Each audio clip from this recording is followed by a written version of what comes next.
दमोह की, जहां पर गंगा जमुना स्कूल में लगातार जिहादी साजिश को लेकर बड़े बड़े खुलासे हो रहे हैं। इसमें यह खुलासा हुआ है कि किस तरीके से न केवल सनातन विरोधी बल्कि राष्ट्र विरोधी साजिशें भी चल रही थी। कैसी ये साजिशें हैं, दिखाते हैं आपको इस रिपोर्ट के जरिए।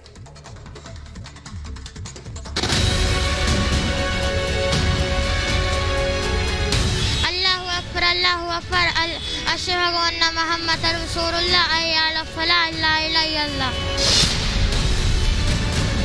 बिस्मिल्लाहिर्रहमानिर्रहीम, हम्दुलिल्लाहि रब्बिल आलमीन।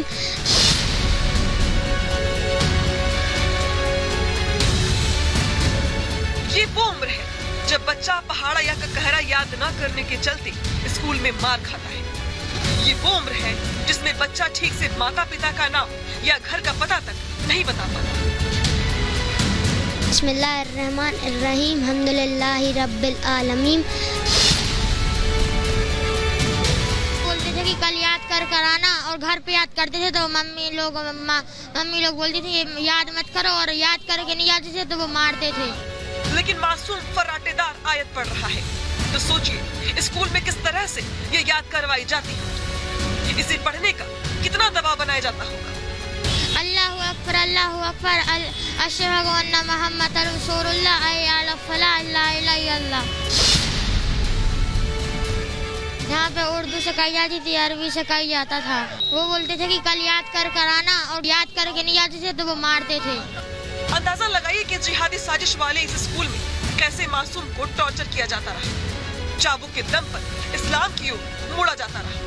किताब का पाठ याद न होने पर भले ही मार न पड़े, लेकिन कुरान की आयत याद नहीं की तो समझो खैर नहीं। वो बोलते थे कि कल याद कर आना, और घर पे याद करते थे तो मम्मी लोग बोलती थी याद मत करो, और याद करके नहीं आते थे तो वो मारते थे। ये ठीक है कि नहीं? ये ठीक नहीं है। गंगा जमुना स्कूल में न केवल इस्लाम को बढ़ा चढ़ाकर पढ़ाया जाता था, बल्कि सनातन के अपमान के भी पूरे इंतजाम किए गए। चारों तरफ उर्दू भी पढ़ाई जाती है और उसके साथ साथ हिंदू धर्म के गंगा जमुना लिखकर और बाथरूम और लेटरिन के ऊपर लिखते हैं। ये तो सीधे सीधे कुठारघात हिंदू समाज का घोर भावना के साथ खिलवाड़ किया जा रहा है। जिहादी साजिश वाली स्कूल में कुरान की आयतें सालों गूंजी, लेकिन लोगों ने कभी राष्ट्रगान और राष्ट्रगीत नहीं सुना। राष्ट्रगान भी नहीं हुआ, नहीं यहाँ पे वंदे मातरम बोला गया, ना राष्ट्रगीत गाया गया। धर्मांतरण की साजिश के साथ स्कूल में राष्ट्र विरोधी गतिविधियों के भी संकेत मिल रहे हैं। भारत के नक्शे के साथ छेड़छाड़ की गई। मुख्य बोर्ड है Ganga Jamuna higher secondary school का, और इस स्कूल के बोर्ड पे देखिए भारत के नक्शे के साथ भी छेड़छाड़ की गई है। आधा नक्शा यहाँ पर भारत का उसको प्रतीकात्मक जो बनाया है वो आधा नक्शा है, और इसको लेकर सबसे बड़ी बात यह है कि मध्य प्रदेश के गृह मंत्री नरोत्तम मिश्रा ने भी संज्ञान लिया। राष्ट्र के नक्शे के साथ छेड़छाड़ पर सरकार गंभीर, एक्शन के आदेश दे दिए गए हैं। जांच के आदेश दे दिए थे। हम 4 दिन से लगातार प्रमाण एकत्रित कर रहे थे, बयान भी ले रहे थे, बच्चियों के बयान भी हो गए। इस तरह की जो मानसिकता है इसको मध्य प्रदेश में पूरी तरह से नेस्तनाबूद कर दिया जाए। वैधानिक कार्रवाई आज पुलिस करेगी।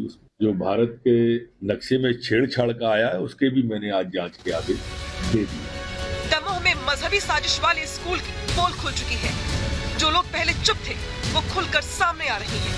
कोई बच्चों की टीसी लेने आ रहा है तो कोई दूसरे स्कूल में एडमिशन का प्लान बना रहा है। 7th क्लास की मेरी बच्ची पढ़ती है, उसकी फीस लेने आए वापस। अच्छा, अब नहीं पढ़ाना यहाँ पे। हाँ, आपकी बेटी भी क्या हिजाब पहनती?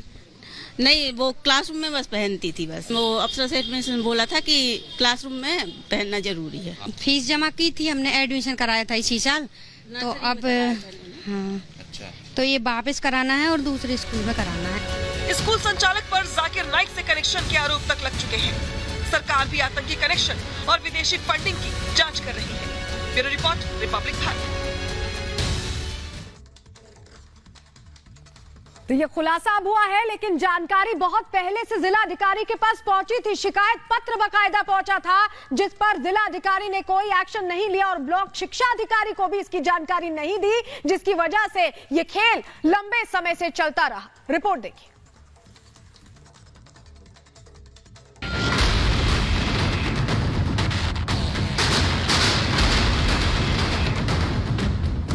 न मुझे जांच दी गई है, न मैंने कोई रिपोर्ट इस संबंध में पेश की है। कलेक्टर के संरक्षण में और डीओ के संरक्षण में ये अवैध गतिविधियां संचालित हो रही। वो पढ़ें या गाएं, उसकी शिकायत कभी नहीं हुई मेरे पास।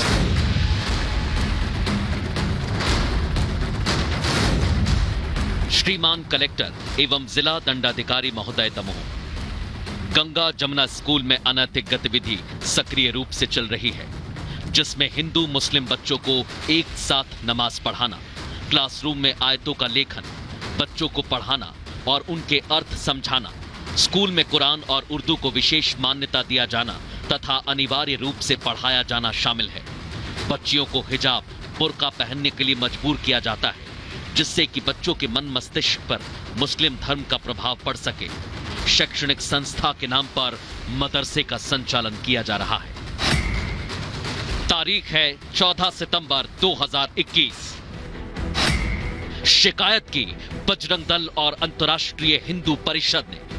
जिहादी साजिश की शिकायत लेकर पहुंचे थे कलेक्टर के पास, लेकिन नतीजा 31 मई 2023 को ये तस्वीर सामने आई। दमोह कलेक्टर को पाठशाला में चल रहे पाप की जानकारी 2 साल पहले लग गई, लेकिन कलेक्टर साहब मामले को दबा गए। न खुद ने एक्शन लिया, न शिक्षा विभाग को जांच के लिए कहा। यकीन ना हो तो सुन लीजिए। शिकायत ही नहीं आई सर, तो ये स्कूल जाके चेक किया भी नहीं जा सकता सर। अच्छा। हाँ, किया नहीं जा सकता। अगर कभी शिकायत आती तो इस संबंध में हम जाके जांच करते, और जांच करते तो फिर वो मुद्दे खुल सकते थे।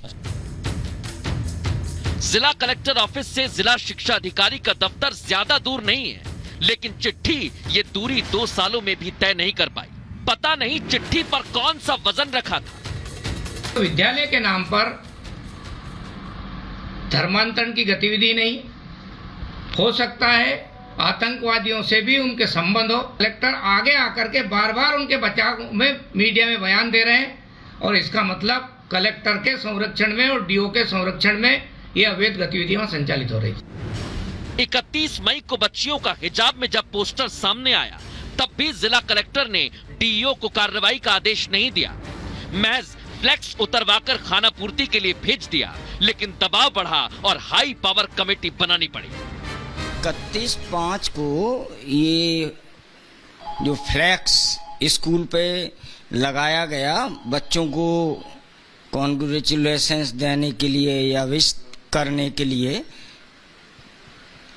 उनके रिजल्ट अच्छे आने पर हमने देखा फ्लैक्स लगा था और फ्लैक्स को निर्देशानुसार उतरवा दिया गया। इसके अलावा मुझे कोई जांच नहीं दी गई थी और न मैंने कोई जांच की है। ये चिट्ठी सामने आने के बाद कलेक्टर और जिला प्रशासन की भूमिका पर कई सवाल खड़े हो रहे हैं। जिला प्रशासन ने कार्रवाई आखिर क्यों नहीं की? क्या जिला प्रशासन स्कूल संचालक को बचा रहा था? क्या कलेक्टर स्कूल संचालक को संरक्षण दे रहे थे? क्या प्रशासन पर किसी तरह का कोई दबाव था? ये वो सवाल हैं जिनके जवाब जिला कलेक्टर को देने चाहिए। वहीं अब इस विवाद में जाकिर नाइक की एंट्री भी हो गई। बजरंग दल ने स्कूल संचालक और उसके भाई को लेकर सनसनीखेज दावे किए। कहा है कि दोनों भगोड़े जाकिर नाइक के संपर्क में थे, उनकी पोस्ट शेयर किया करते थे। आप देखिए किस तरीके से जाकिर नाइक की पोस्टें डालते थे। जाकिर नाइक का जब भारत में बैन नहीं हुआ था, तब ये जाकिर नाइक के फॉलोअर्स थे। अच्छा। उसके बाद इनने अपना अकाउंट डिलीट किया है। अभी जब ये सब मामला विदा है, इसके बाद इनने अकाउंट डिलीट किया है। तो इन सब चीज़ों की गंभीरता से जांच हो और जो भी कार्रवाई बनती हो उचित कार्रवाई करें। हमारा तो ये तक है कि इन पे बुलडोजर की कार्रवाई होनी चाहिए। बहरहाल इस जिहादी साजिश की जांच जारी है। विदेशी फंडिंग और आतंकी कनेक्शन की भी जांच हो रही है। सरकार दावा कर रही है कि असली सच जल्द सामने आएगा। Bureau report, Republic Bharat.